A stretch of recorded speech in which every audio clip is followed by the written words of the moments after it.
దేవుని వాక్యము చదువుకుందాం. గమనించండి. ఆదికాండము 3వ అధ్యాయము 21 నుండి చదువుకుందాం. దేవుడైన యెహోవా ఆదామునకును అతని భార్యకును చర్మపు చొక్కాయిలను చేయించి వారికి తొడిగించెను. 22వ వచనం. అప్పుడు దేవుడైన యెహోవా, ఇదిగో మంచి చెడ్డలను ఎరుగునట్లు ఆదాము మనలో ఒకని వంటి వాడాయెను.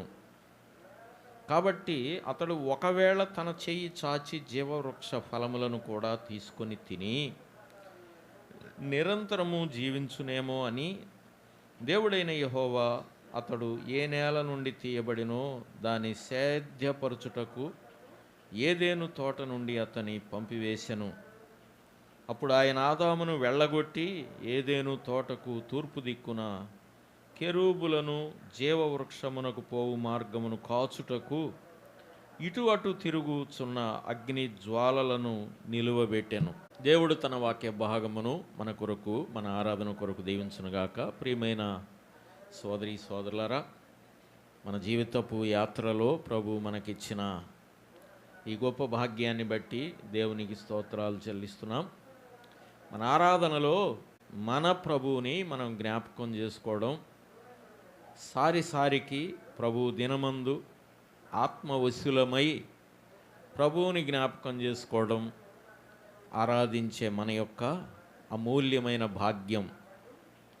ఈ సమయంలో మరి ఆదికాండము నుండి కొన్ని మాటలు చదువుకున్నాం. ఆదికాండం 3వ అధ్యాయంలో లోకములోనికి పాపం ప్రవేశం, ఆది మానవులను పాపము పట్టుకోవడం, పాపము ద్వారా వారికి మరణము సంప్రాప్తి చెందడం, ఇవన్నీ ఈ 3వ అధ్యాయంలో చూస్తాం.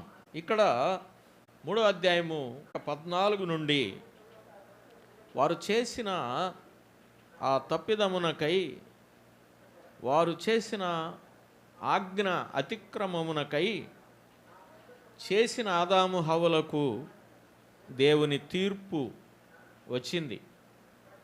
చేయించిన సాతానును కూడా దేవుడు శపించాడు. సాతానును శపించాడు. వారు చేసిన ఆ ఆజ్ఞ అతిక్రమముకై ఆది దంపతులను కూడా దేవుడు శాపానికి గురి చేశాడు, శపించాడు. కానీ శపించిన దేవుడు, వారిని సృజించిన దేవుడు, వారి తప్పిదముకై వారిని శపించిన దేవుడు వారిని అలాగే విడిచిపెట్టలేదు. ఈ శాపానికి విముక్తి ఏంటి అని వారు అడిగిన వారు కూడా కాదు. వారు అడగకనే ఆయన వారి ఎడల తన కృపను, అన్కండిషనల్ లవ్, వారి ఎడల దేవుని ప్రేమను వెల్లడిపరిచాడు.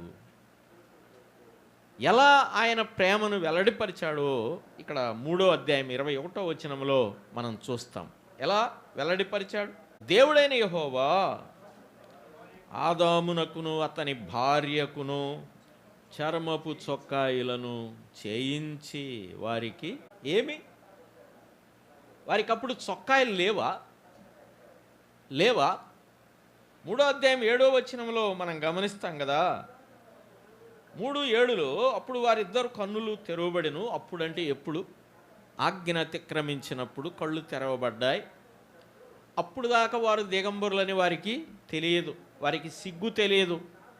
వస్త్రాల అవసరం లేకుండా జీవిస్తున్నారు. ప్రతిదినము దేవుని సహవాసాన్ని అనుభవిస్తూ ఉన్నారు. వారు అనుభవిస్తున్న దేవుని సహవాసాన్ని వారు ఎప్పుడైతే పోగొట్టుకున్నారో అప్పుడు వారి కళ్ళు తెరవబడి వారికి భయము, సిగ్గు వచ్చింది.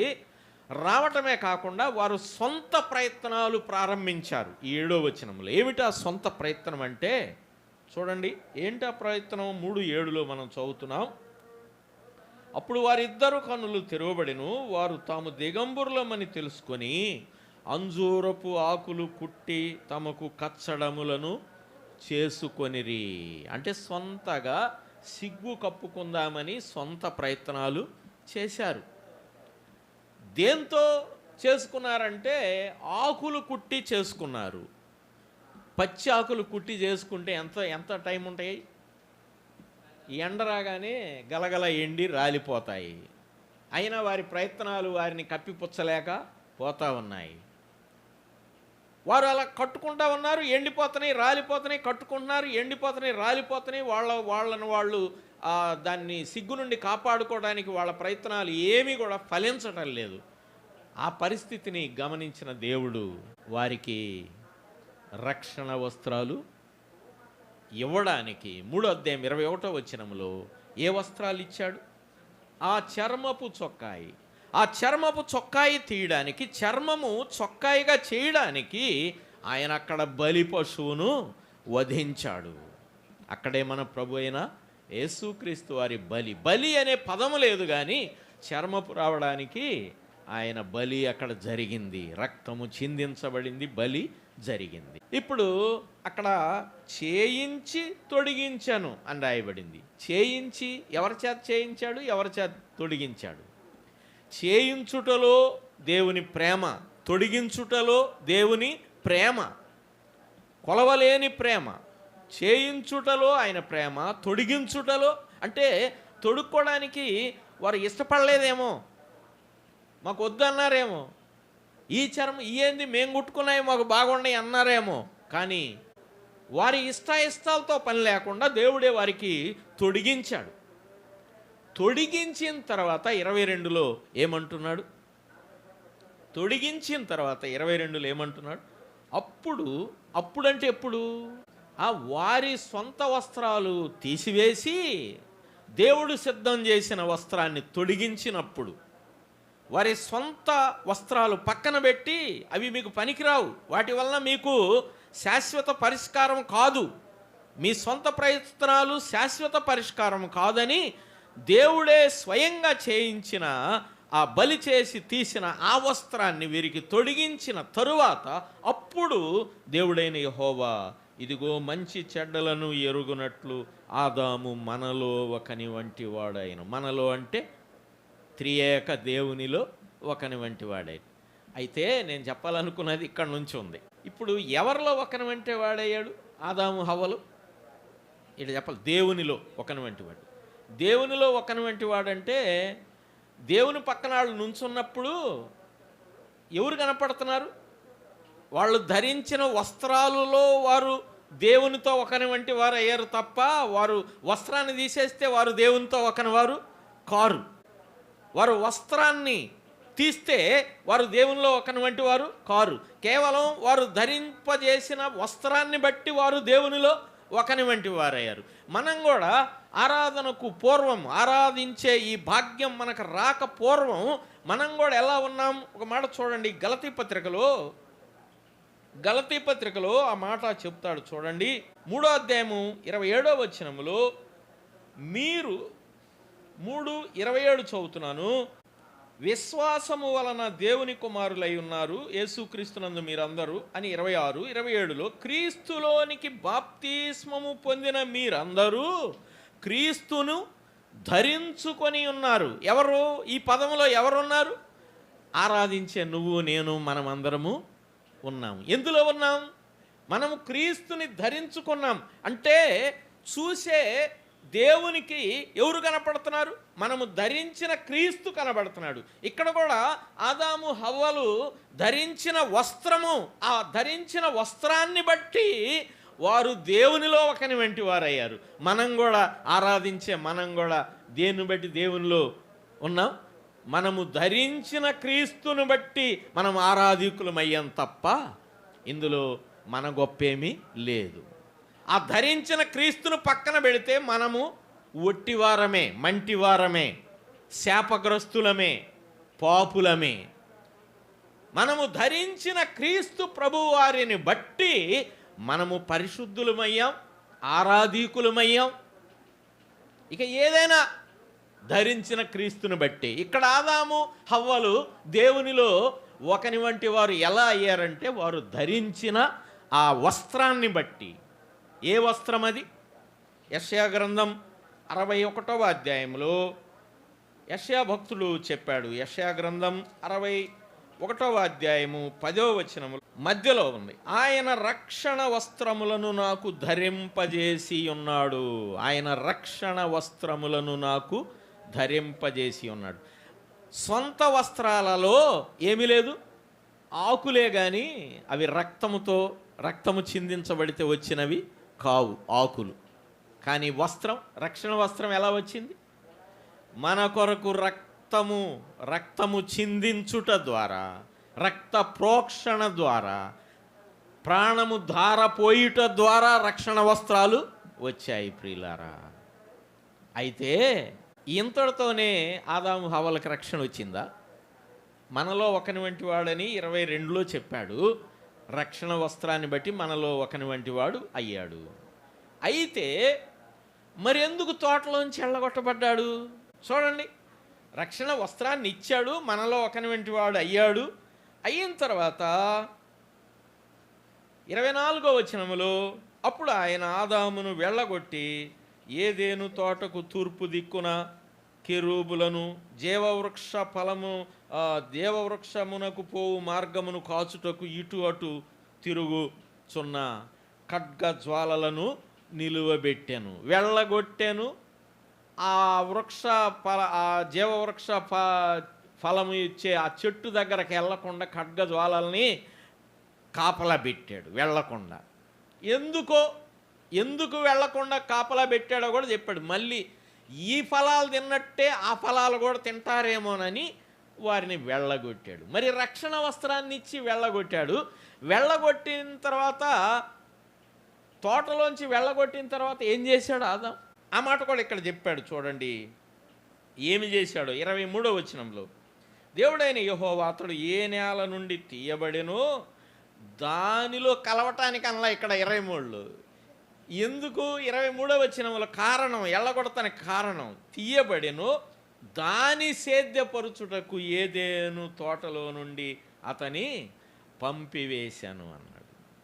పంపివేశాను అని 23లో అన్నాడు, 24లో వెళ్ళగొట్టాను అన్నాడు. వెళ్ళగొట్టిందేమో జీవవృక్షం దగ్గర నుండి. పంపివేసింది ఎందుకు? దానికి ఒక కారణం ఉంది పంపివేయడానికి. ఆయన ఏమని శపించాడు? నువ్వు నేలను సేద్యపరుస్తూ కష్టము చేసి నువ్వు సంపాదించుకొని తినాలని చెప్పాడు కదా. మరి కష్టం చేసి నువ్వు నేలను సేద్యం చేసి బ్రతకాలని పంపాడు. దేవుడు ఆయన్ని సేద్యపరచమనే పంపాడు కదా. ఇప్పుడు వచ్చాడు, సేద్యపరుస్తున్నాడు. ఆదాము చేసిన వృత్తి ఏంది? సేద్యపరుస్తున్నాడు, వ్యవసాయమే. ఇప్పుడు వారిద్దరూ దేవునిలో ఒకని వంటి వారా కాదా? రక్షణ ఉందా లేదా? వారికి ఉంది. కానీ వారిద్దరికి మరి ఇద్దరు పుట్టారు. ఎవరు? ఇద్దరు పుట్టారు. ఇద్దరు పుడితే వారు రక్షణ వస్త్రాన్ని పొందారు, రక్షింపబడ్డవారే. కానీ వారిలోంచి 2 మొక్కలు మొలకెత్తాయి. ఈ 2 మొక్కల్లో తేడా ఉంది. ఎందుకు తేడా ఉంది? ఆ 2 మొక్కలు ఆ రోజు నుంచి ఈ భూమి మీద ఇప్పటి వరకు ఆ 2 మొక్కలే ఈ ప్రపంచంలో ఉన్నాయి. ఆ తేడా, ఒక మొక్క దేవునికి ఇష్టుడు, ఒక మొక్క దేవునికి అయిష్టుడు. ఆ 2 స్వభావాలు ఆదాములోనే ఉన్నాయి. ఆదాము హవ్వలలో ఉన్న 2 స్వభావాలు తనలో గుండా వచ్చిన ఆ బిడ్డల్లో, ఆ ఇరువురిలో నేడు ప్రపంచమంతా, ఏబేలు కయ్యూనులోనే ప్రపంచమంతా ఉన్నది. కయ్యూను సంతానమంతా నమ్మని ప్రజలు, ఏబేలు సంతానమంతా నమ్మిన ప్రజలు. వారి ఇరువురిలో తండ్రి చేస్తున్న జాబ్ ఎవరు చేశారు? కయ్యూను చేశాడు. తండ్రి చేసే జాబ్ కయ్యూను చేశాడు. మరి ఏబేలు చేసింది అది రాయబడలేదు. కానీ ఈ 2 ఎక్కడ చూసి నేర్చుకున్నారు వీళ్ళిద్దరు? చెప్పండి. మనకి ఈడ ఆధారాలు ఏమి లేవు, కానీ ఆదామే చేస్తంటే నేర్చుకున్నారు వీళ్ళిద్దరు. అంటే ఆదాము 2 చేసి ఉంటాడా లేదు? వీళ్ళకి మరి మాదిరి వేరే ఎక్కడి నుంచి నేర్చుకున్నారు? సేద్యము చేసి వచ్చిన పంటను ఆయన బలి లేని సువాసన కలిగిన బలుల్లో అర్పించడం చూశారు. రక్తం చిందించిన బలులు కూడా వారు చూసి కొడుకులు కూడా తండ్రి బాటలోనే వెళ్ళారు. వెళ్ళినప్పుడు ఇప్పుడు చూడండి, ఆదాము హవ్వలు రక్షణ పొందారు, రక్షింపబడ్డ వాళ్ళే, కానీ వారికి పుట్టిన పిల్లలు, ఆదాము హవ్వల రక్షణ వారికి పుట్టిన వాళ్ళకు వచ్చిద్దా? ఏడే మనం గమనించాలి. విశ్వాసులకు పుట్టే పిల్లలు విశ్వాసులే పుడతారా? పుట్టరంటానికి ఇది ఒక ఉదాహరణ అన్నమాట. వారు పుట్టారు, వచ్చారు. ఇప్పుడు రక్షింపబడ్డారు అని చెప్పడానికి రెండో స్టెప్ ఏంటంటే వారి అర్పణ చాలా ప్రాముఖ్యమైనది. ఈ కయ్యూను హేబేలుల అర్పణ దైవ గ్రంథములో రాయబడింది. వారి జీవితంలో వారు చేసిన సేద్యంలో ప్రతిరోజు దినచర్యలు ఏమి రాయబడల. ఆయన గొర్రెల మేపడంలో ప్రతిరోజు దినచర్యలేమి ఇక్కడ రాయబడాల. కానీ వారు ఒక్కరోజు చేసిన బలి మాత్రమే రాయబడింది. ఆ ఒక్కరోజు చేసిన బలిలోనే అక్కడ వారి హృదయపు స్పందన లేక హృదయపు పరివర్తన, వారి హృదయము ఇక్కడ తేటగా తెరిచిన పుస్తకంలాగా రాయబడింది. వారి హృదయ పరిస్థితి, ఇరువురి హృదయాలు వారిచ్చిన బలుల్లో కనబడతా ఉన్నాయి. ఇప్పుడు ఆరాధనలో మనకు కూడా కావాల్సింది ఏంటి? ఆరాధనలో ఆయన గమనించేది మన చేతుల అర్పణ కాదు. ఏది? మన హృదయ సమర్పణ. చేతుల అర్పణను బట్టి అయితే పెద్ద ప్యాకేజీలు ఇచ్చేవాళ్ళు ఉన్నారు, లేరా? కానీ ఆయన చూసేదేది? విరిగి నలిగిన హృదయం, ఇష్టమైన బలి అన్నాడు. దేవునికి ఇష్టమైన బలి విరిగి నలిగిన హృదయం. ఇప్పుడు వీటిల్లో కయ్యూనిచ్చిన బలుల్లో ఒకటా కాదా? లేవీకాండం మొదటి 5 అధ్యాయాలలో 5 బలుల వివరాలు ఉన్నాయి. వాటిల్లో సువాసన కలిగిన బలులు 3 ఉన్నాయి, సువాసన లేని బలులు 2 ఉన్నాయి. వాటిల్లో దహన బలి శ్రేష్టమైంది. అదే సమయంలో మెత్తని పిండి వాటితో తీసుకెళ్లే సువాసన కలిగిన బలి కూడా దేవుడు చెప్పిన లెక్కలే అవి. ఈ 2 బలులు దేవుడు కోరినయే, ఆయన లెక్కల్లో ఉన్నాయే. కానీ బలి ఇచ్చిన వాటిలో కాదు, ఇచ్చే హృదయములో. అసలు ఇచ్చే హృదయము స్పందనే చేతుల్లో కనబడిద్ది అనేది ఇక్కడ చెప్పబడింది. వీరిద్దరిచ్చిన బలిని గమనిద్దాం, చూడండి. వాస్తవంగా తల్లిదండ్రులు దేవునిలో ఒకని వంటి వారే, కానీ పిల్లలు అలా లేరు. 2 మొక్కలు వేరువేరుగా ఉన్నాయి. ఇప్పుడు చూద్దాం, చూడండి. మనందరం చాలాసార్లు చూసిన విషయమే. చూడండి 3వ వచనం చూడండి. 4:3లో కొంతకాలమైన తరువాత కయ్యూను పంట పొలములో కొంత యెహోవాకు అర్పణగా తెచ్చాను. ఎలా తెచ్చాడు? 1వ వచనములో కయ్యూను తెచ్చిన దాని వివరాలు చెప్పాడు. ఒకే వచనం 3వ వచనంలో ఏమన్నాడు? కొంత తెచ్చాను అన్నాడు. ఆ కొంత నాణ్యమైనవి అని కానీ నాణ్యం తక్కువైనవి అని కానీ ఆ నాణ్యతను గురించి ఈ వచనంలో చెప్పాడా? కొంత తెచ్చాడు.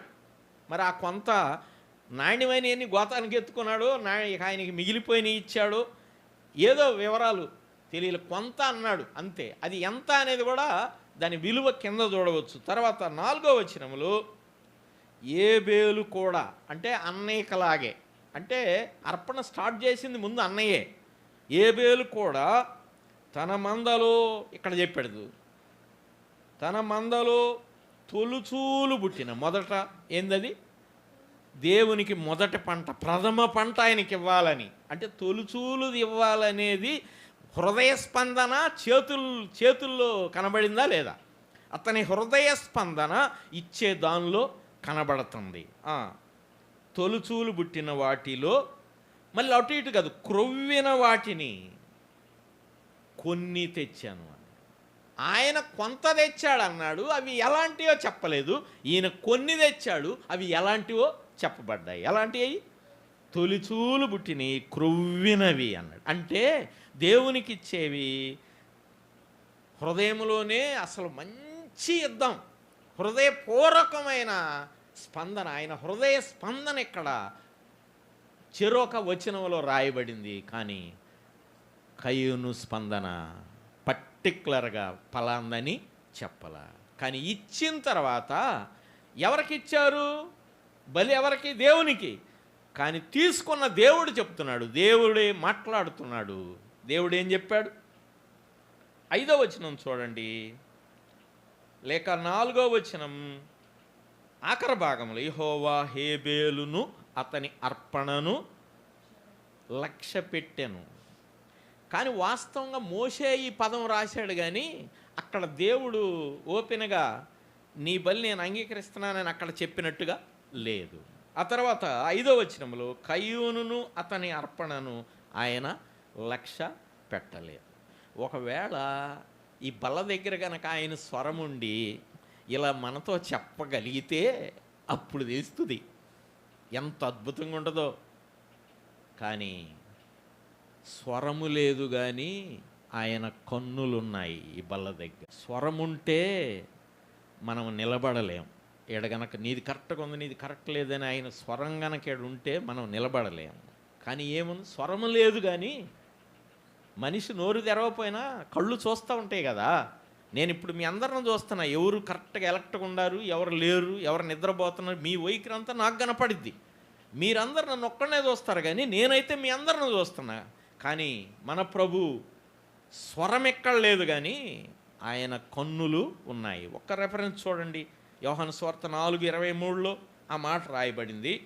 యోహాను సువార్త 4:23లో ఆయన కన్నులు ఇక్కడ ఉన్నాయి అని రాయబడింది. 4:23 చదువుతున్నాను. అయితే యథార్థముగా ఆరాధించువారు ఆత్మతోనూ సత్యముతోనూ తండ్రిని ఆరాధించు కాలము వచ్చుచున్నది, అది ఇప్పుడు వచ్చే ఉన్నది. తన్ను ఆరాధించువారు అట్టివారే కావలెనని తండ్రి కోరుచున్నాడు అని సంకేసి కింద ఫుట్నోట్లో వెదుకుచున్నాడు అన్నాడు. వెదికేదేంది? స్వరమా కన్నా? అంటే ఇక్కడ ఆయన కన్నులు ఉన్నాయి, కానీ స్వరము లేదు. ఒకవేళ స్వరమే ఉంటే మనం నిలబడలేమేమో తెలియదు. వాస్తవంగా ఏబేలు కయ్యూని దగ్గర స్వరం ఏమైనా ఉందా? నీది లక్ష్య పెట్టాను, నీది లక్ష్య పెట్టలేదని ఆయన చెప్పాడా?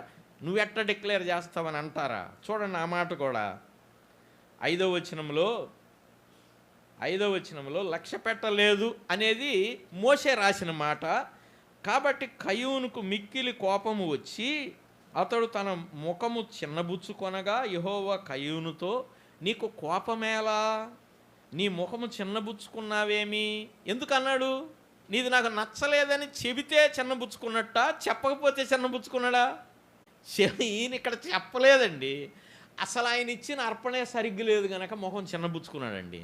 ఇచ్చిందే సరిలేదు కనుక ఆయన ముఖం మాడిపోయింది, అంతే తప్ప ఆయన అక్కడ స్వరం ఉండుంటే అసలు కయ్యూని నిలబడేవాడే కాదు. ఎందుకు చిన్నబుచ్చుకున్నామని అడగటం ఎందుకు మరి? ఆయన చెప్పినోడు ఆయన చెప్పలేదు. 7వ వచనం వాళ్ళు అది కూడా క్లియర్గా చెప్తున్నాడు. నీవు సత్క్రియ చేసిన ఎడల తల ఎత్తుకొనవా, సత్క్రియ చేయని ఎడల వాకిట పాపము. అర్పణ ఇచ్చి కూడా పాపం వచ్చింది ఆయనకి. ఈ మాట కొరింథీ పత్రికలో మనకు చెప్తున్నాడు. అది ప్రభు శరీరం అని వివేచింపక తిని త్రాగువాడు శాపగా ఏమవుతున్నాడు? కొరింథీ పత్రిక మొదటి పత్రిక 11వ అధ్యాయంలో ఈ మాటలు చెప్పాడు. 29వ వచనంలో ప్రభు శరీరం అని వివేచింపగా తిని త్రాగువాడు తనకు శిక్షా విధి కలుగుటకే తిని త్రాగుచున్నాడు. ఇందువలననే మీలో అనేకులు బలహీనులైపోతున్నారు, రోగులై ఉన్నారు, చాలామంది నిద్రిస్తున్నారు, అలా లేచిపోతున్నారు అంటున్నాడు. తీవ్రమైన తీక్షణమైన, ఇక్కడ చెప్పిందే అక్కడ అంతే, ఇక్కడికక్కడికి డిఫరెంట్ ఏమీ లేదు. కనుక ప్రియులారా, ఆదాము దేవునిలో ఒకని వంటి వాడు కేవలం వారు ధరింపజేసిన చర్మపు వస్త్రము వలనే వారు దేవునిలో ఒకని వంటి వారయ్యారు. వారు ధరించిన క్రీస్తు ప్రభువును బట్టే వారు దేవునిలో ఒకని వంటి వారయ్యారు. రెండోది, అర్పించే అర్పణల్లో హృదయ స్పందన, హృదయ పరివర్తన ప్రభు తీసుకుంటాడు అనడానికి ఏబేలు కయ్యూను అర్పణలే మనకు సాదృశ్యంగా ఉన్నాయి. మరి ఇక్కడ బల్ల ముందు మనం క్రీస్తుని ధరించాం. ఎక్కడ? బాప్తిస్మములో ధరించిన మనము ఈ బల్ల చుట్టూ చేరి అక్కడ ధరించాం, ఇక్కడ పూజిస్తున్నాం, అంతే. అక్కడ ధరించిన వారే ఇక్కడ పూజిస్తున్నాం. ఏం పూజిస్తున్నాం? ఎవరైతే మన కొరకు ప్రాణం పెట్టాడో ఆయన రక్త మాంసాలను మనము భుజిస్తూ పాలి భాగస్థులం అవుతున్నాం. ధరించిన వారే భుజించాలి. భుజించేవారు క్రీస్తులో ఉన్నవారు, క్రీస్తుని ఆరాధించేవారు. హృదయపూర్వకంగా అర్పించాలి హేబేలు వలె. హేబేలు అతని విశ్వాసము కొలోబడింది, కయ్యూను విశ్వాసము రాలిపోయింది, జారిపోయింది. ప్రియులారా, ఆరాధన బల్ల దగ్గర చేరిన మనము, మన హృదయ స్పందన చాలా అవసరం. మనము ధరించిన మన ప్రియ ప్రభు వలనే మనకి ఈ భాగ్యం వచ్చింది గనుక మనము విరిగి నలిగిన హృదయాలతో మన ప్రాణప్రియుడైన ఆ ప్రియ ప్రభువుని ఆరాధిద్దాం. దేవుడు తన వాక్య భాగమును మన కొరకు దీవించునుగాక.